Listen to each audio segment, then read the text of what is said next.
mo earn kog 20,000, 25,000, 16,000 every month. Kana siya halos ana is 90%. Hey guys, good morning. Ugay na kaayo ko nga wala kahatag og mga tips sa inyo. Kasagaran po na akong ginhatag nga tips sa inyo is about sa Facebook monetization.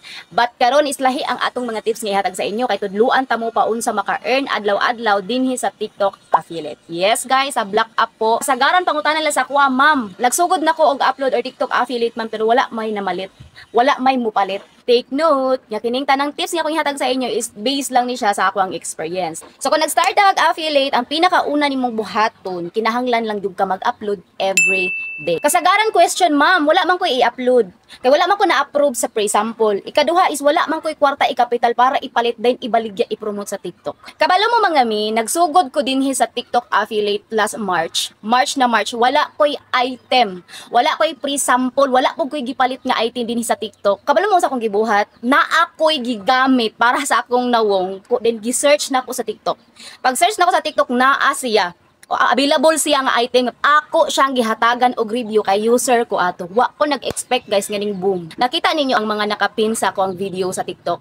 Guys, kana nga content, kana nga product ang naghatag sa ako ang sale every day. Then kana nga product wala dili na siya free sample. Gipalit ko gyud na then user na pug ko ana. Pasabot na ko dili nimo kinahanglan nga mo palit dayon or ma-approve dayon sa free sample or makakuha dayon og free sample. Kay tanang gamit sa inyong balay, we know nga kana siya gipalit ninyo sa online ug naa na siya sa online karon. And then guys, pwede ninyo nang gamiton bisan unsa ang inyong makita diha sa balay nga naa sa TikTok, naa ba karon sa Orange app, pwede ninyo nang i-promote, pwede ninyo nang ibaligya ug pwede mo maka-earn ana og dako. Second tips para natay sale everyday is dapat consistent mo sa pag-upload.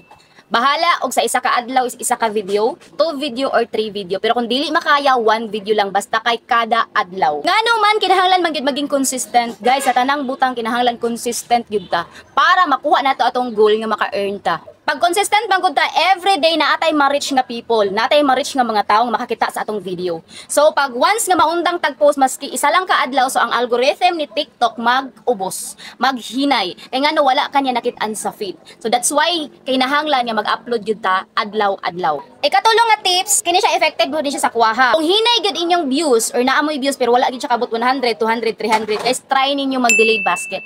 Kanang delayed basket is mag-upload lang mo daan pero ayaw sa ninyo butang ig basket. Kaya napansin ako din sa TikTok pag ang imuhang video is naa siya yellow basket.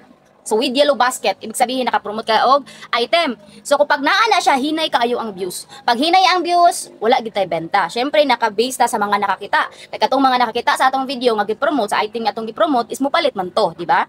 So ang inyong buhaton, pwede mo mag-delay basket. So iuna ninyo upload ang video with the item, ayaw sa ninyo butang og yellow basket. Last but not the least, pinaka-effective sa tanan akong itudlo sa inyo, i-share ang inyong mga TikTok video with yellow basket sa tanang social media platform nga naa mo or available sa inyo. Like for example, Facebook. For example, na kay account sa imong Facebook, na kay followers dito is 20,000, kinahanglan nimo i-share ang imong video with yellow basket dito sa Blue App or sa Facebook, sa Instagram, o sa bisan unsa pa na aron nga makakuha ka og benta or maka-sales ka adlaw-adlaw. Kabalo ba mo guys nga halos tanan akong kita mo earn kog 20,000, 25,000, 16,000 every month, kana siya halos ana is 90% gikan sa Blue App. Yes, ang katong mga followers nako dinhi sa Blue App which is kamo na. Thank you so much. Kamo ang nakahatag og sales sa ako everyday. Sa ilagikan ang source sa ako ang mga benta adlaw-adlaw dinhi sa TikTok. Ayaw mo kaulaw sa inyong friends sa makit-an mo nga namaligya mo. Ayaw mo kaulaw sa inyong parente, sa inyong silingan. Ang pinaka-importante karon diskarte. Diskarte para maka-sales ta, okay? Pag kanang tanan mahimo ninyo guys, I swear mo ingon jud kog dili jud ka masiruhan kada adlaw.